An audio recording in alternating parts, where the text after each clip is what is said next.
Bonjour Muriel Gilbert. Bonjour Pablo. Merci d'avoir accepté notre invitation. Alors vous êtes secrétaire nationale de l'Union syndicale solidaire et vous êtes tout particulièrement co-animatrice de la commission femmes.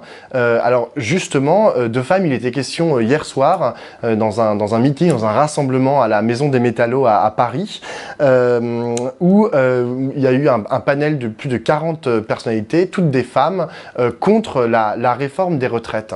Alors le mot d'ordre, c'était grande gagnante. Grande gagnante parce que c'est ce que Édouard Philippe et le gouvernement disent des femmes quant à la réforme des retraites. Ils disent qu'elles sont les grandes gagnantes en fait, qu'elles vont être les grandes gagnantes de cette réforme. C'est vrai ça? Ah bah non, justement, ça a été tout l'enjeu de ce meeting, c'était de démontrer et de dire à quel point les femmes allaient être perdantes avec la réforme. Et c'est vrai qu'entre la citation du Conseil national de la résistance et le fait que les femmes seraient les grandes gagnantes, vraiment le discours d'Édouard Philippe est très mal passé, parce que au fond, c'est vraiment encore les femmes, encore une fois, qui seront les grandes perdantes de cette réforme du système à points. Et le meeting, qui a été un succès de par la présence nombreuse du public, de par effectivement le dynamisme des intervenantes, du fait aussi qu'on a pu expliquer sur le fond en quoi justement cette réforme allait faire perdre les femmes encore plus avec ce système de retraite par points. Ça a été vraiment une soirée importante. Et je pense que cette thématique des femmes perdantes par ce système de retraite à points, ça va être quelque chose qui va monter dans les prochains jours et contribuer aussi à mobiliser, parce que je pense que les femmes vont s'apercevoir au fur et à mesure qu'elles seront effectivement les grandes perdantes. Alors, qu'est-ce qui fait que Édouard Philippe peut tenir ce discours? Parce qu'il note des avancées, par exemple, il parle des 5% de plus de retraites qui vont être allouées aux femmes dès le premier enfant, alors qu'auparavant, c'était 10% à partir du troisième. Oui, alors justement, il s'appuie sur quelques mesurettes, mais il oublie de dire, en fait, dans son discours, qu'on repart à zéro. C'est-à-dire que les mécanismes de compensation qu'il y avait auparavant, notamment la majoration de 10% à partir du troisième enfant, ben ça, il n'y aura plus de majoration des 10%. Mais il y a aussi tout un mécanisme d'attribution de trimestres supplémentaires pour les femmes. Et ces mécanismes-là font qu'on revient aussi à zéro.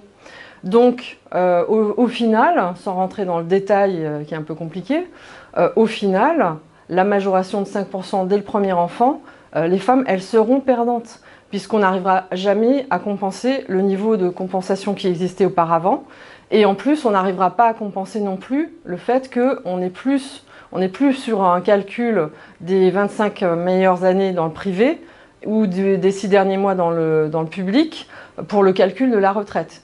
L'attribution en fait, de la bonification de 5% par enfant, elle est aussi à discuter au sein du couple. C'est-à-dire que monsieur et madame vont se mettre autour d'une table, ils vont considérer que finalement, ah bah tiens, c'est monsieur qui gagne plus, donc si on rajoute 5%, autant que ce soit plus important, autant que ce soit... Choisir. Voilà, il va falloir choisir.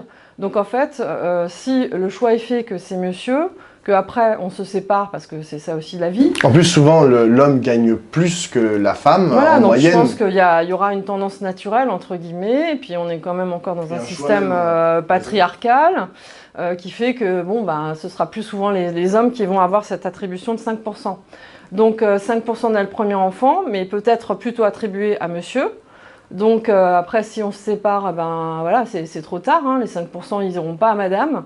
Donc le calcul entre ce qui existait en termes de compensation avant et ce qui va exister maintenant, donc les femmes sont perdantes.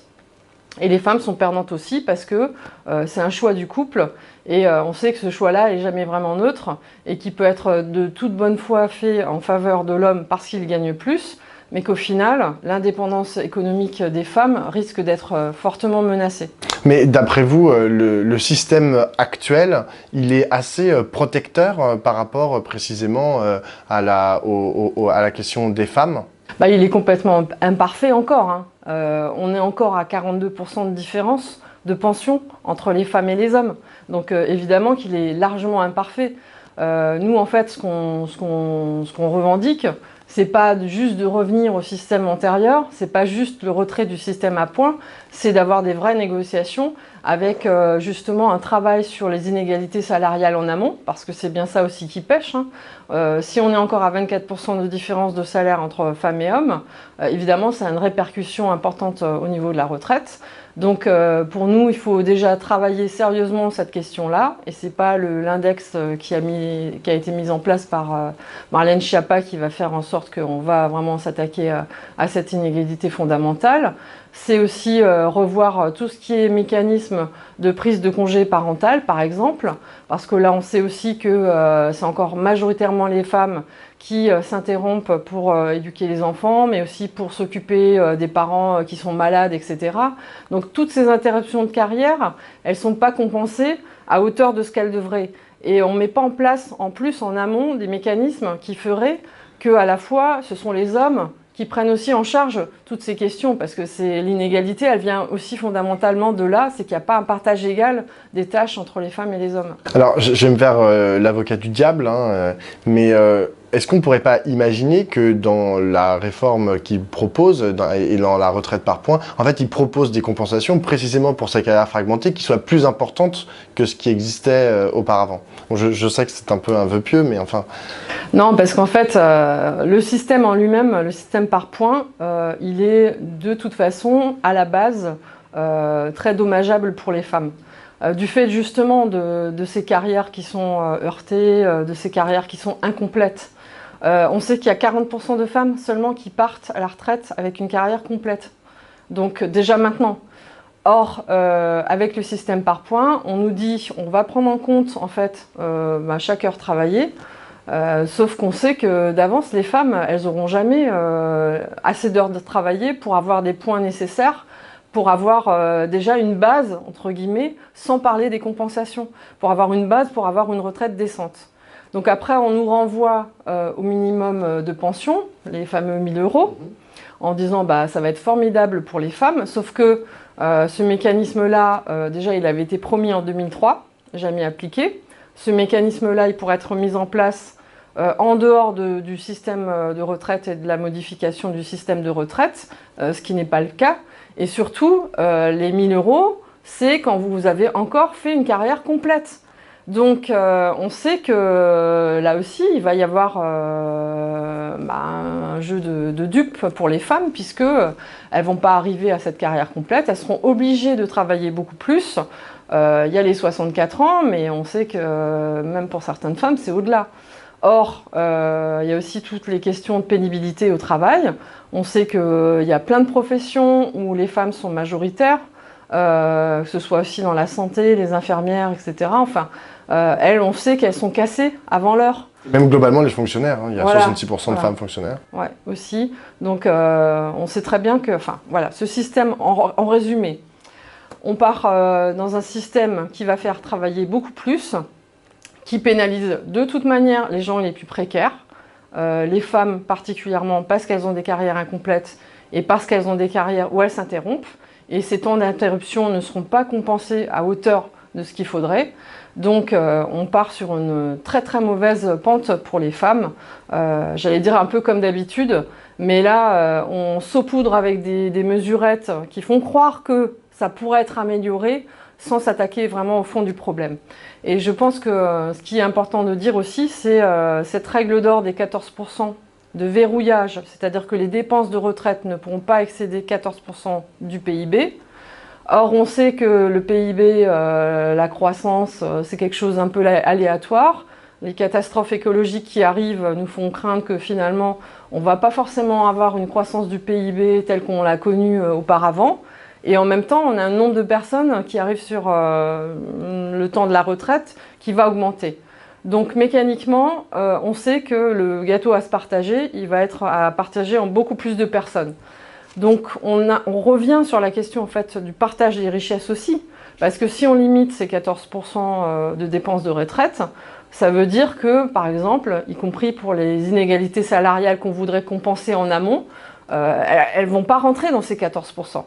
Donc le problème, c'est qu'on est dans un système capitaliste avec des politiques néolibérales qui verrouillent non seulement tout ce qui est dépenses de santé et protection sociale, mais aussi tout ce qui est voilà, service public et tout ce qui fait en fait qu'on peut avoir une société qui vit bien et qui compense les inégalités sociales naturelles et celles qui sont créées aussi de par ces réformes qui vont à l'encontre justement de la justice sociale. Alors justement sur toutes ces questions, mais en particulier sur la question des femmes, est-ce que vous, en tant que syndicat, vous êtes en, je sais pas comment le dire, en négociation, en concertation ou juste en dialogue avec le gouvernement? Est-ce que vous êtes susceptible, par exemple, d'essayer d'obtenir au moins un tout petit peu, je sais pas moi, par exemple, sur l'histoire des compensations pendant les périodes, par exemple, de grossesse, des compensations de points, est-ce que vous essayez de dialoguer avec le gouvernement ou pas du tout? Alors en fait, au début des négociations, on a été reçu par le cabinet de loi, voilà. Sur ces questions-là, on a essayé de mettre en avant plusieurs points, mais il est clair que le gouvernement essayait de lancer un peu des ballons comme ça, en disant bah, si on faisait ça, si on faisait ça.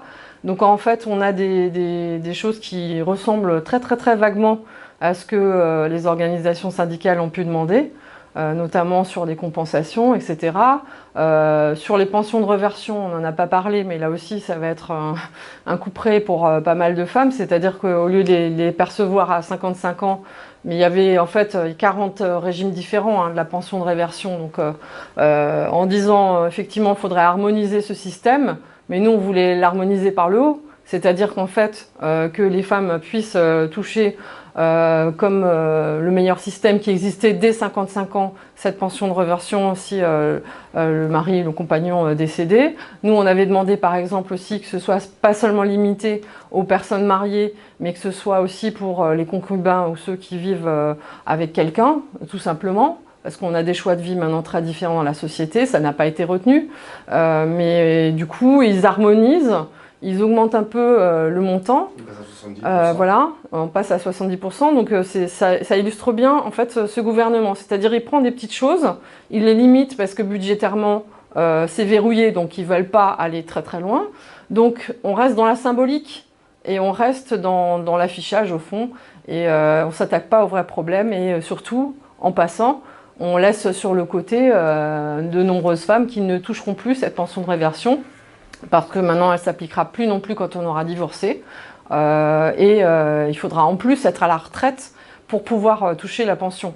Donc c'est un peu l'illustration du dialogue social pratiqué par ce gouvernement. C'est-à-dire à la fois on vous écoute, mais très très partiellement, on déforme les choses pour que ça rentre dans la case budgétaire. Et c'est ça qui verrouille tout, quoi, en fait. Donc au fond, c'est pas les femmes qui vont être gagnantes, loin de là.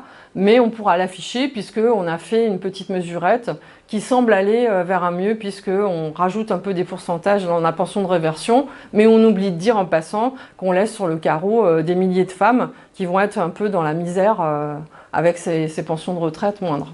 Alors en parlant de dialogue social, aujourd'hui c'est une journée de mobilisation, d'importante mobilisation, puisque on a presque tous les syndicats qui ont appelé à se mobiliser cet après-midi. Qu'est-ce que vous en attendez? Est-ce que vous pensez que une mobilisation très massive pourrait faire reculer le gouvernement dans une certaine mesure? Il est important d'avoir une mobilisation la plus massive possible. Il est important aussi que là les grèves continuent. On a beaucoup de secteurs qui finalement sont quand même en reconductible, même si on espérait encore que d'autres rejoignent ce mouvement de grève reconductible.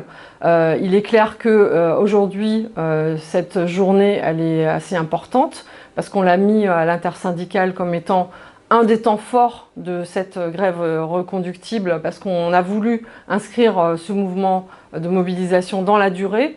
Et on pense aussi qu'en le mettant dans la durée, et on va continuer à le faire, de toute manière, pour nous, ni les congés, ni les pseudo-négociations là qui réentament le gouvernement ne suffira. Pour nous, le mot d'ordre à Solidaire, il est clair, c'est le retrait de cette réforme de système par points. Et après, éventuellement, on pourra renégocier sur une amélioration du système existant, mais on aura aussi plein de sujets derrière où, à mon avis, il faut entendre enfin la colère sociale qui s'exprime à travers ce mouvement. Merci beaucoup, Mireille Gulbert. Merci à vous.